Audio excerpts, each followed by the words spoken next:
जय श्री कृष्ण, जय श्री राधे, प्रणाम। आज जीवन की यात्रा के इस पड़ाव में हमें दर्शन करने का सौभाग्य प्राप्त हुआ है। सहस्त्रा ठाकुर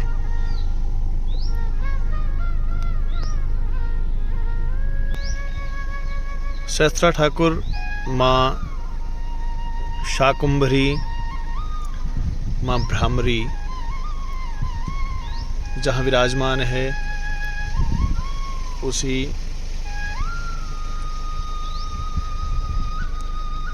पवित्र भूमि के सन्निकट भगवान श्री सहस्त्रा ठाकुर विराजमान है और आज अपने मित्रों के साथ प्रभु के भक्तों के साथ आने का सौभाग्य प्राप्त हुआ है। हमारे साथ हैं बाबा जी, मौन रहते हैं, जिनके साथ हमें भगवान के श्री चरणों में जाने का सौभाग्य मिल रहा है।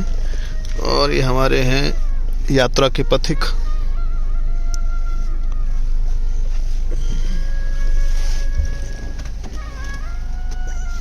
जय श्री हरिवंश जी, सत श्री अकाल महाराज जी। और ये हमारे रावत जी हैं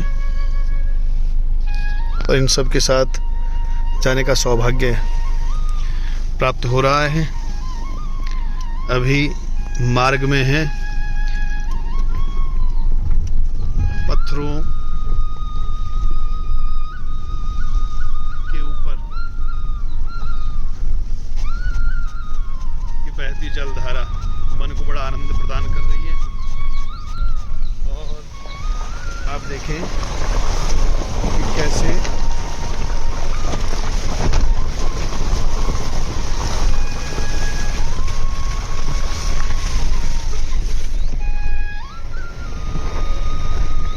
इस बीहड़ वन्य क्षेत्र में अपने जीवन का निर्वाह करते वन गुजर, रास्ता बड़ा विकट है।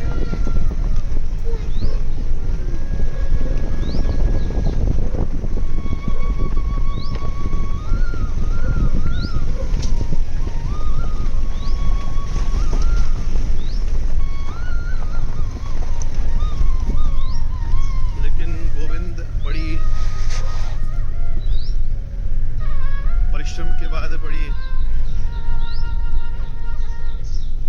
परीक्षा लेते हैं और परीक्षा लेने के उपरांत जो पथिक इस परीक्षा में उत्तीर्ण हो जाता है, उसी को प्रभु दर्शन देते हैं।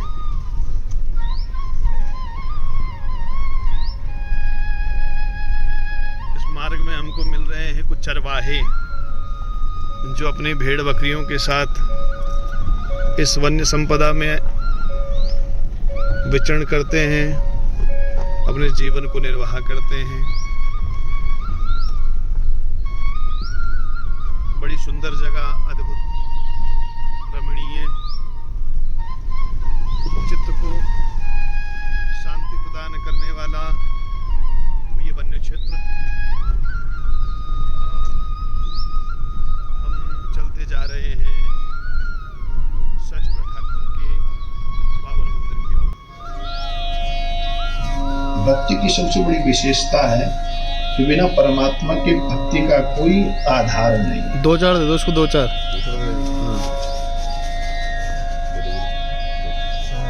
जय श्री राधे। यहाँ तक गाड़ी के माध्यम से हम पहुँच चुके हैं और इसके बाद का जो मार्ग है वो है पैदल। यहाँ से सीधी चढ़ाई लगभग 1.5 किलोमीटर की चढ़ाई है। 1.5 किलोमीटर की चढ़ाई के बाद आपको दर्शन होंगे भगवान सहस्त्रा ठाकुर के। वहाँ की दिव्यता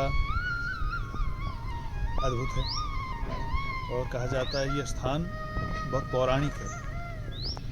कई हजारों साल पूर्व का ये स्थान है जो अभी तक बहुत लोगों की पहुंच से दूर है, इसलिए यहाँ पर अभी शांति का वातावरण है।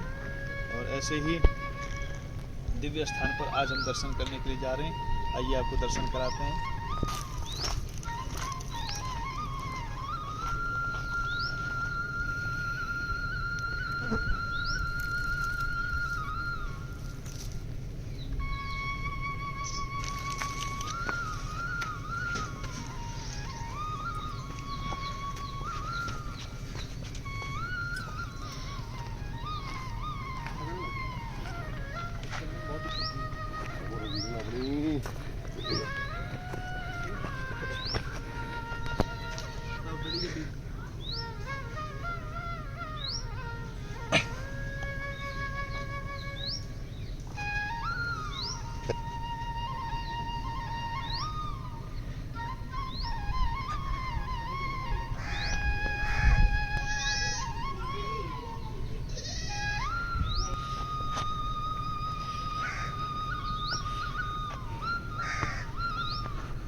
तो दोस्तों अब लगभग हम सहस्त्र ठाकुर मंदिर जी के पास पहुंचने वाले हैं और लगभग 550 मीटर की चढ़ाई हम चढ़ चुके हैं। और हमारे साथ सबसे आगे हमारे महाराज जी जा रहे हैं और उसके बाद हमारे अद्भुत संत और फिर टोनी भैया और ये महाराज जी। महाराज जी की सांस फूल चुकी है।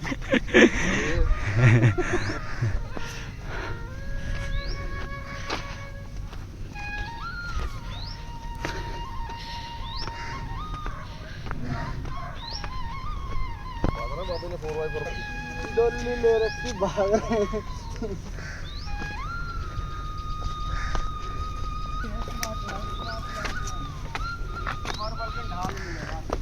अच्छा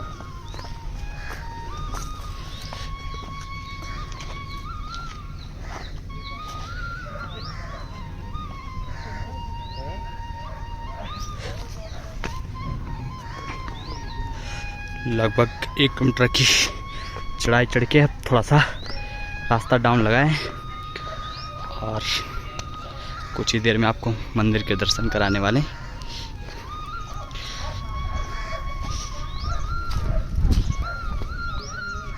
दोस्तों ये देख सकते हैं आप ठाकुर सहस्त्रा मंदिर के दर्शन करने के लिए हम लगभग काफ़ी चढ़ाई चढ़ चुके हैं। और देखिए महाराज श्री भी चले जा रहे हैं, देख सकते हैं आप।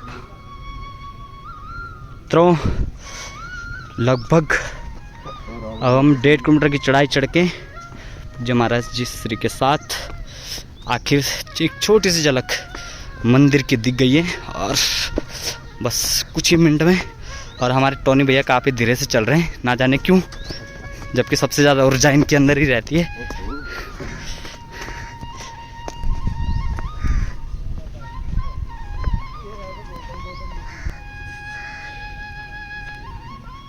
किसकी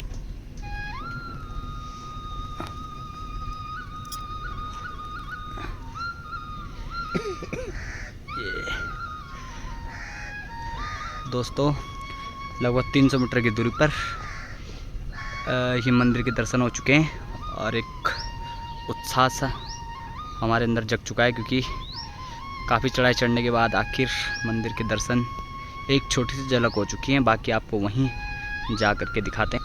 ये मित्रों कई हजारों वर्ष पूर्व की मूर्तियाँ यहाँ पर स्वयं ही जागृत हुई है, आप देख सकते हैं। ये जरा मैं आप तक पहुँचूँगा।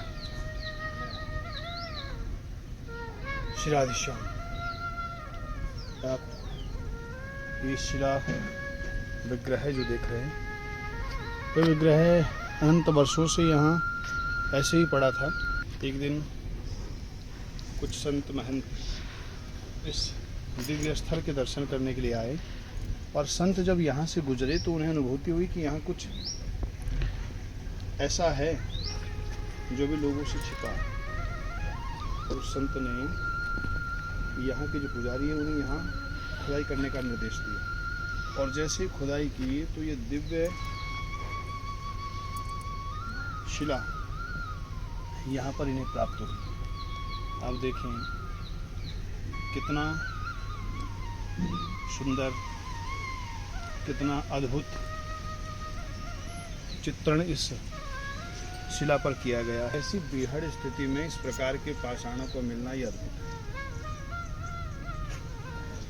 चलो आइए मंदिर को प्रस्थान करें।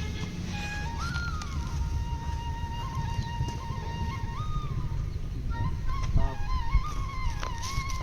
यहाँ दिव्य स्थान देख रहे हैं।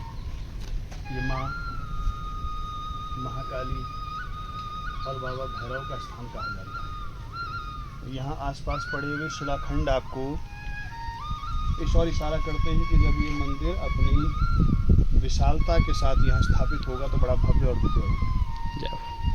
इसके शिलाखंड पर युक्ति महीन कलाकारी और वास्तुकला का एक जीवंत उदाहरण है।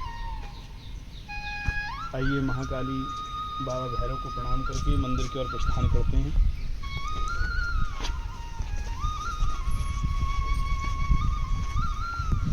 मित्रों, ये अद्भुत, इसे बाण गंगा के नाम से जाना जाता है और ये एक ऐसा जल है कि सारे क्षेत्र का जल जब सूख जाता है तो ये कभी जल नहीं सूखता, इसकी ये मान्यता है।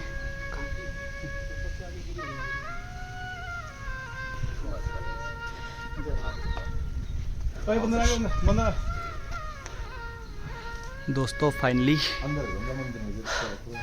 इस मंदिर के दर्शन करने के लिए हम ये आधे घंटे से चले जा रहे थे, आखिरकार इसके दर्शन हो चुके हैं। और ये देख सकते हैं आप पहाड़ की ऊंचाई पर ये मंदिर।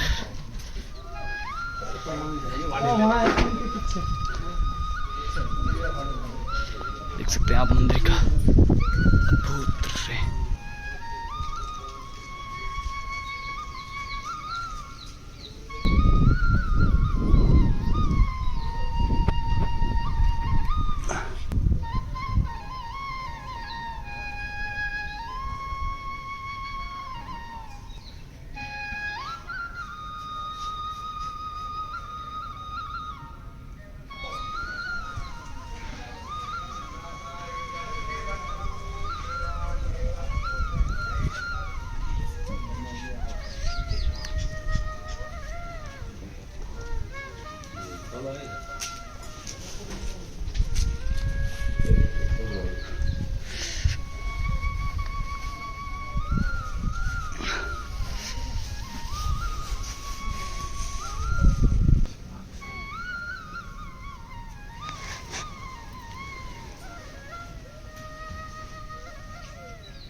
मित्रों, हम पहुंच चुके हैं शास्त्रा ठाकुर,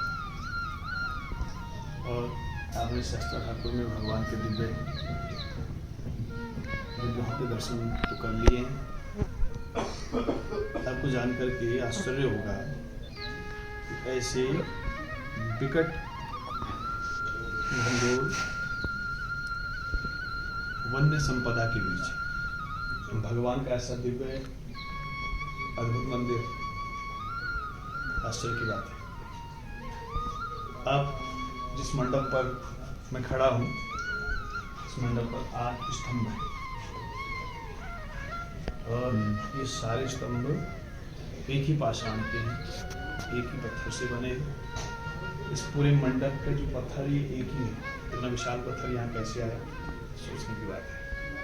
कालांतर में इस मंडप के जो ये शिला है, इसके ऊपर ताकि हवा, शीत, बारिश से इसको क्षति न पहुंचे, इस पर प्लास्टर कर दिया गया है।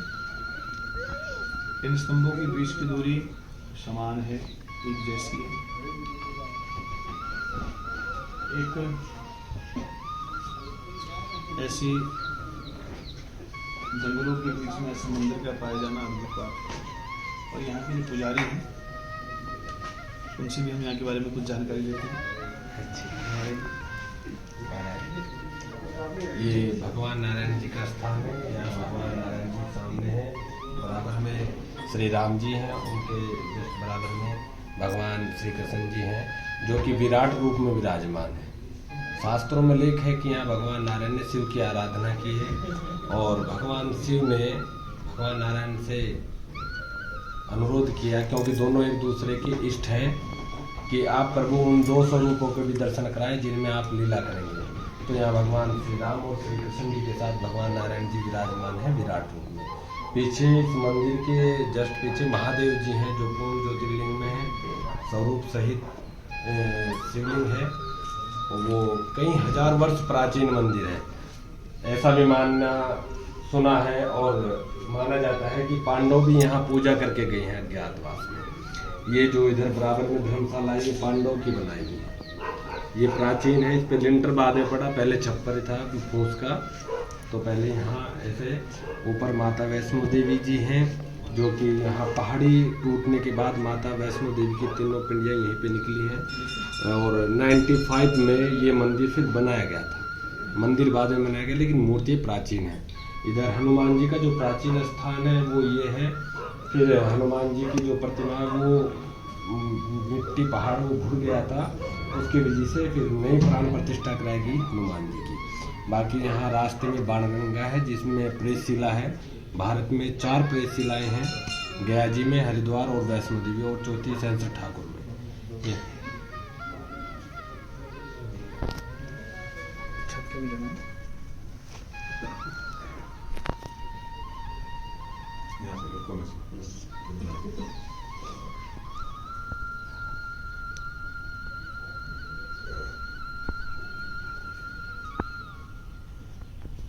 जब आप इसे नीचे करेंगे, आप जरा अपने कैमरे को यहाँ लाओ, यहाँ ऐसे बैक साइड में ऐसे लाइए। देखिए यहाँ जो छत है ये इस मंदिर की, वो श्रीयंत्र नुमा है, जो कि विश्व में एकमात्र मंदिर है जिसमें भगवान नारायण जी की जो छत है वो श्रीयंत्र नुमा है। अन्य विश्व में कोई मंदिर ऐसा नहीं है जिसकी छत श्रीयंत्र नुमा।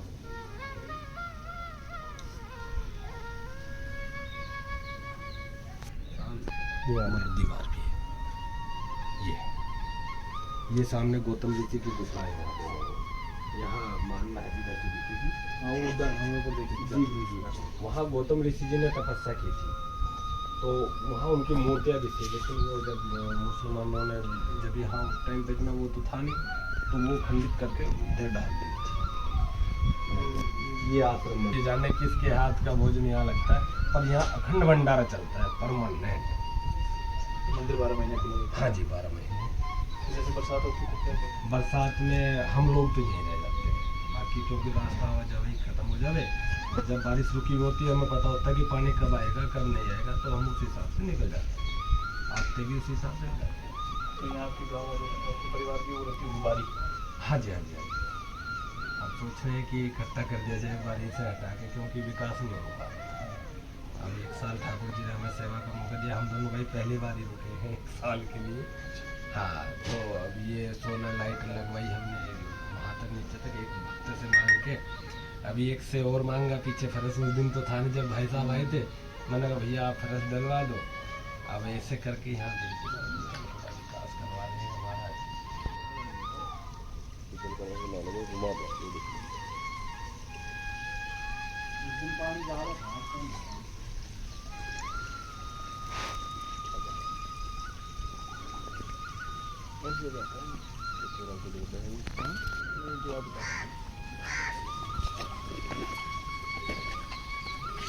महाराज जी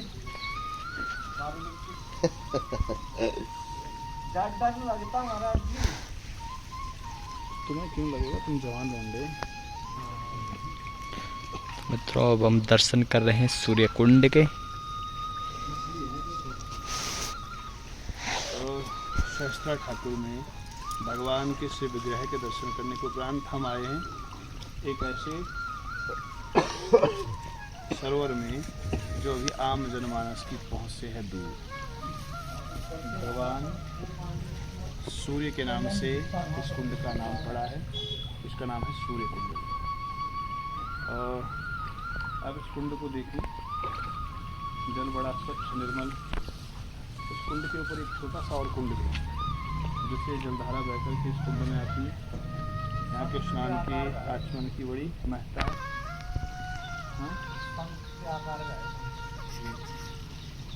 ये जो आप कुंड देखिए पहाड़ियों के बीच में है और प्रकृति की अद्भुत कलाकारी ने इस कुंड को एक शंख का रूप दिया है।